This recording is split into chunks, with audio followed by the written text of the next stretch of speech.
ऐसे देखो हमारे साथ भी नहीं होता बहुत बार कि कोई बहुत अच्छा काम होने जा रहा होता है लेकिन फिर कुछ पनौती आ जाती है। तो वैसी सिचुएशन हो रही है इस बार की समर स्लैम के साथ। क्या सारा सीन है आपको डिटेल में तो बताऊंगा। और गाइस साथ ही साथ इस वीडियो में एक बहुत बड़ी अनाउंसमेंट है आप लोगों के लिए, तो इसलिए इस वीडियो को तो लास्ट तक जरूर देखना। तो फिर देर किस बात की, शुरू करते हैं। Hello chatters, my name is Rohit and you are watching Russell Chatter। सबसे पहले बात कर लेते हैं द फील्ड के बारे में या फिर ब्रेव हार्ट के बारे में। तो बहुत टाइम से टेलीविजन से तो आपको पता है रसल मिनेसी गायब है, उसके बारे में बहुत सारी अपडेट्स आई उनके बारे में, उनको मेंटल इश्यूज चल रहे हैं या फिर पता नहीं क्या क्या सही है क्या गलत, हमको एग्जैक्टली कुछ क्लियर आइडिया है नहीं ब्रेव हार्ट के बारे में।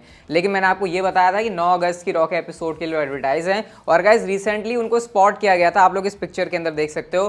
तो अगर आपको ऐसा मन कर रहा था ना कि बहुत टाइम से ब्रेव हार्ट को देखा नहीं है, कहाँ है कैसे हैं, तो भाई फिलहाल ये है हमारे ब्रेव हार्ट। बिल्कुल अभी ये रिसेंट की पिक्चर है जो कि एक फैन के साथ शायद उन्होंने ली थी, लेकिन क्रॉप होके जो है कुछ ऐसी आई है।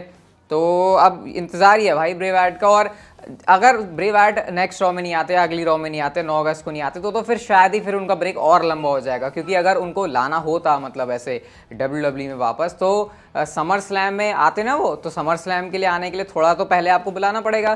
तो अगर तब भी नहीं आ रहे तो फिर भाई समझ लो समर स्लैम के बाद का ही प्लान है फिर। और अगर ऐसा है तो भाई ब्रेव हार्ट के फैंस उनको डेफिनेटली मिस करने वाले हैं, इंक्लूडिंग मी।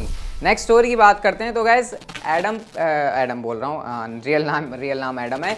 ब्रॉन स्ट्रोमैन की बात कर लेते हैं। ब्रॉन स्ट्रोमैन ने गाइस एक इंस्टाग्राम के ऊपर स्टोरी डाली है। अभी आपको पता नहीं है उनके बारे में बहुत सारी बातें चल रही हैं, WWE जाएंगे, AEW जाएंगे, किसी और जगह करियर बनाएंगे, स्ट्रॉन्ग मैन में जाएंगे, पता नहीं क्या क्या चल रहा है। तो ब्रॉन स्ट्रोमैन ने इंस्टाग्राम पर एक स्टोरी डाली है जहाँ पर उन्होंने लिखा है I can not wait to share what's going with me, big moves coming, ऐसा करके उन्होंने इंस्टाग्राम के ऊपर डाला है। तो मतलब ब्रॉन स्ट्रोमैन ये कह रहे हैं कि भाई मतलब मैं वेट नहीं कर सकता, कुछ ऐसा करने जा रहा हूँ मैं और कुछ बहुत बड़ा मूव आ रहा है। और क्योंकि आपको पता है इस समय ऑब्वियसली ब्रॉन स्ट्रोमैन का फोकस किस चीज़ के ऊपर होना चाहिए, करियर के ऊपर अपने, और कुछ बिग मूव है, कुछ ऐसा है जो कि वो बताना चाहते हैं। तो शायद ये उसी चीज़ से रिलेटेड है। और मुझे लगता है कि 1-2 दिन, 3-4 दिन, 1 हफ्ता शायद हमको ब्रॉन स्ट्रोमैन क्या करने जा रहे हैं इसके बारे में क्लियर आइडिया लग जाएगा। और ये जो इतने टाइम से बातें चल रही है ना कि क्या होगा क्या नहीं होगा, शायद उसको ब्रॉन स्ट्रोमैन ही खुद क्लियर कर देंगे बिल्कुल अच्छे तरीके से।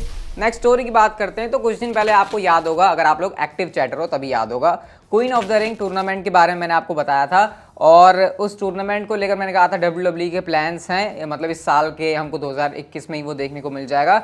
और मैंने अभी आपको रिसेंटली ये भी बताया था कि WWE सऊदी अरेबिया की जो डेट है वो पॉसिबली होने वाली है 21 अक्टूबर की। WWE उस डेट को लॉक करके चल रही है अगर सीन सब सही रहता है। तो guys WWE queen of the ring जो टूर्नामेंट है इसका जो फाइनल है वो सऊदी अरेबिया के अंदर ही करवाएगी। मतलब आपको पता है ना कि कैसे जब शुरुआत में WWE जाती थी तो फीमेल सुपरस्टार्स वहाँ पर नहीं जाते थे, आपको पता है वहाँ पर उनके कुछ अलग नियम कायदे कानून हैं। लेकिन फिर WWE ने वहाँ पर अपना मैच भी करवाया, तो उसको भी उन्होंने एक एवोल्यूशन का नाम दिया, रेवोल्यूशन का नाम दिया। अब इस तरीके से यहाँ पर क्वीन ऑफ द रिंग का फाइनल भी वहाँ पर करवा रहे हैं। तो मतलब ऐसे चीज़ों को अच्छा दिखाने के लिए, सजाने के लिए यहाँ पर चीज़ें हो रही हैं। ठीक है, वैसे क्वीन ऑफ द रिंग का टूर्नामेंट अगर बड़े पेपर व्यू के अंदर बड़ी जगह पर है तो फिर दिक्कत यहाँ पर होनी चाहिए। और हाँ, वहाँ के उस देश के लिए भी फिर ये अच्छी बात हो जाएगी ना कि मतलब हाँ अब थोड़ी सी मतलब फ्रीडम है फीमेल्स के लिए। तो ये है सारा सीन यहाँ पे। नेक्स्ट स्टोरी की बात करते हैं। तो बटिस्टा ऐसे लुक में सामने आए कि पूरा इंटरनेट उन्होंने हिला कर रख दिया। और बटिस्टा का वो लुक क्या है आप लोग देख ही सकते हो इस समय यहाँ पर आपकी स्क्रीन के ऊपर।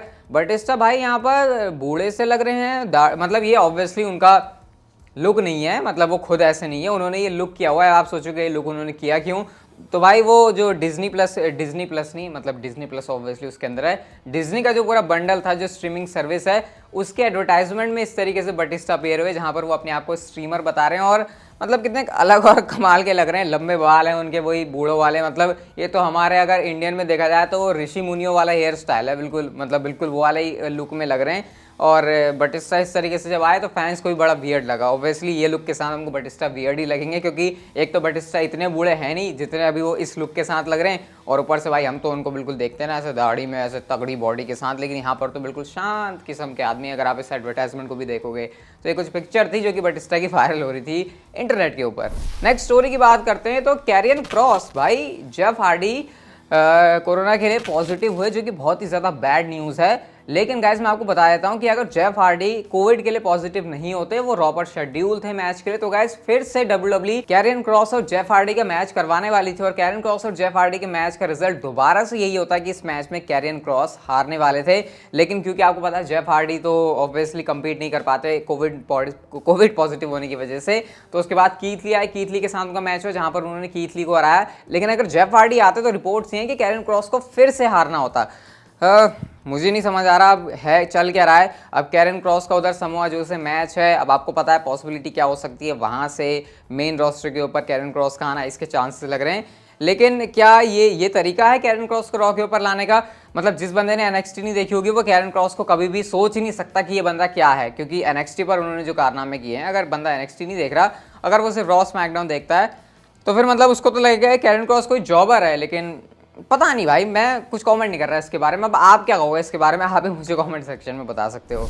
नेक्स्ट स्टोरी की बात करते हैं तो भाई हमारे जॉन सीना इनविटेशन दे रहे हैं द रॉक को कि भैया चलो आओ तुम अपनी वापस से हवेली के ऊपर। क्या हवेली के ऊपर से मतलब? अब आपको पता है जॉन सीना WWE में वापस आ चुके हैं, तो अपने रिटर्न के बाद खुद से जॉन सीना ने कमेंट किया रॉक के रिटर्न के ऊपर, क्योंकि आपको पता है उनके रिटर्न के बारे में भी रूमर्स चल रहे हैं। तो यहाँ पर उन्होंने कहा कि भाई देखो ड्वेन जॉनसन यानी कि रॉक तो अपने आप में एक बहुत बड़ा स्टार है, उसके जैसा कोई नहीं है और ना ही उसके जैसा कोई बंदा होगा। उन्होंने कहा कि कैसे वो एक ग्लोबल एंटरटेनमेंट फिनोमिनन है, इतनी मतलब बड़ी टर्म का वो यूज़ कर रहे हैं यहाँ पर। और वो ये भी कहते हैं कि क्योंकि मैं WWE का बहुत बड़ा फ़ैन हूँ तो मैं द रॉक को वापस से WWE के अंदर देखना चाहता हूँ। एक तरीके से जॉन सीना WWE के बिहाफ पर इन्विटेशन दे रहे हैं द रॉक को कि हाँ भैया आ जाओ यार, मतलब मैं भी आ गया, तुम भी आ जाओ। और आपको पता है रॉक के रूमर्स तो चल ही रहे हैं रोमन रेंज के साथ मैच के। अब अगर सारी चीज़ें सही चलती हैं, मतलब जैसी गाड़ी है ट्रैक के ऊपर वैसी चलती रहती है, द रॉक का शेड्यूल सही रहता है, तो भाई फिर रॉक बहुत जल्दी इवन इसी साल कुछ महीनों के अंदर आपको WWE के अंदर देखने को मिल सकते हैं। और जॉन सीना भी अगर ऐसे कहें कि अरे आ जा यार, मतलब भाई भाई हैं हम दोनों, आ जा यार क्या दिक्कत है तेरे को, तो शायद थोड़ा सा और आसान हो जाएगा रॉक को WWE के अंदर आना। वेल लेट्स सी, इसके बारे में तभी बात करेंगे। नेक्स्ट स्टोरी की तरफ हम लोग चलते हैं। और गाइस आज ऑल एलीट रेसलिंग डायनामाइट के शो के ऊपर CM पंक वापस आएंगे, इस बात की हो चुकी है हिंदी भाषा में बोला जाए पूरा तो पुष्टि हो चुकी है इस बात की 100%। हुआ क्या, देखो डार्बी एलन का हमको एक प्रोमो देखने को मिलता है जहां पर वो ये कहते हैं कि भाई देखो मैं ही सबसे ज़्यादा कमाल का आदमी हूँ। सिर्फ कहने हर कोई बंदा कह देता अपने आप को ग्रेटेस्ट, लेकिन वो चीज़ तुमको प्रूव भी करनी होती है AEW के अंदर, और फिर चाहे तुम अपने आप को बेस्ट इन द वर्ल्ड ही क्यों ना कहो। तो ये बात आपको पता बेस्ट इन द वर्ल्ड कौन है? Best in the world CM पंक, हमेशा इसी फ्रेज का उनके लिए यूज़ किया जाता है। तो उन्होंने यहाँ पर सिंपली कह दिया कि 20 अगस्त है शिकागो का रैम्पेज शो होने वाला है और गाइस पूरे चांसेस हैं कि CM पंक उस ही शो के ऊपर आकर अपना डेब्यू और प्रो रेसलिंग में रिटर्न करने वाले हैं। मतलब ये AEW ने मुझे लग रहा है ऐसा कर दिया कि उनको पता लगा कि भाई देखो सबको तो पता लग ही गया है कि CM पंक की डील हो गई है AEW के साथ, अब क्या हम इसको छुपा कर रखें, क्यों ना टीज ही कर देते हैं, उससे हमारी भी थोड़ी और बढ़िया हाइप बन जाएगी। तो गाइस WWE ने स्पेशली 20 अगस्त वाला शो शिकागो के अंदर ऑर्गेनाइज करवाया रैम्पेज वाला, ताकि वो ये जुगाड़ कर सके पूरे CM पंक को लाने को। डार्बी एलन ने चैलेंज भी कर दिया एक तरीके से उनको, तो भाई बस अब वेट ही करो 20 अगस्त का। अगर कुछ प्लान्स में चेंज नहीं होता तो डेफिनेटली डार्बी एलन CM पंक हमको आमने सामने देखने को मिलेंगे। मैच होगा नहीं होगा वो मैं अभी कुछ कमेंट नहीं कर रहा, लेकिन हाँ CM पंक रिटर्न जरूर करेंगे अपना 20 अगस्त को ही, ये बात यहाँ से हमको पूरी क्लियर पता चलती है। और भाई जो CM पंक के फैंस है वो डेफिनेटली इस डेट का और ज़्यादा वेट नहीं कर सकते। अब इससे पहले कि हम लोग अपनी फाइनल स्टोरी के ऊपर आए, मैं आपको बड़ी अनाउंसमेंट के बारे में बताता हूँ। तो गाइस देखो ये कुछ हम ऐसा करने वाले हैं कि मतलब अगर आप रेसलिंग में इंटरेस्टेड हो, रेसलिंग में एक होता है इंटरेस्टेड होना, एक बहुत ज़्यादा इंटरेस्टेड हो, अगर आप बहुत बड़े वाले फैन हो, मतलब कोर रेसलिंग फैन हो, मतलब जिगर से बिल्कुल रेसलिंग को आप प्यार करते हो, तो आपके लिए हम कुछ ऐसा लेकर आने वाले हैं रेसलिंग इंडिया के साथ मिलकर, आयुष के साथ मिलकर, कि बस आप मतलब अब मैं ज़्यादा अभी आपको इसलिए नहीं बता रहा हूँ क्योंकि हम उस चीज़ को भी फाइनलाइज कर रहे हैं, उसके अभी डेट्स भी हम आपको बताएंगे, उसके ऊपर पूरी प्लानिंग हमने ऑलरेडी कर दी है। बस अभी आप ये समझ लो कि कुछ बड़ी चीज़ आपके लिए आने वाली है और उसके लिए आप थोड़े एक्साइटेड रहो और मुझे कमेंट करके भी आप लोग बताना कि आपके गैसेस क्या हैं, वो क्या हो सकता है। लेकिन वो चीज़ यूट्यूब के ऊपर नहीं है, बस मैं आपको ये बता सकता हूँ कुछ हटके है, कुछ डिफरेंट है, आप भी एक नए वर्ल्ड से इंट्रोड्यूस हो गए। खैर आज के लिए फिलहाल ये इतना ही था, नेक्स्ट किसी वीडियो के अंदर शायद मैं आपको इसकी डेट और थोड़ी और डिटेल्स बताऊंगा। लेकिन फिलहाल हम चलते हैं हमारी नेक्स्ट एंड फाइनल स्टोरी की तरफ। और गाइस समर स्लैम को लेकर क्या पनौती लगी है, तो पनौती ये लगी है कि जो कोविड है उसने फिर से अपना रिटर्न कर लिया है यूएसए के अंदर, और जो केसेस हैं वो एक बार फिर से रैपिडली बढ़ने शुरू हो चुके हैं, जो कि यूएसए के लिए एक बहुत बेकार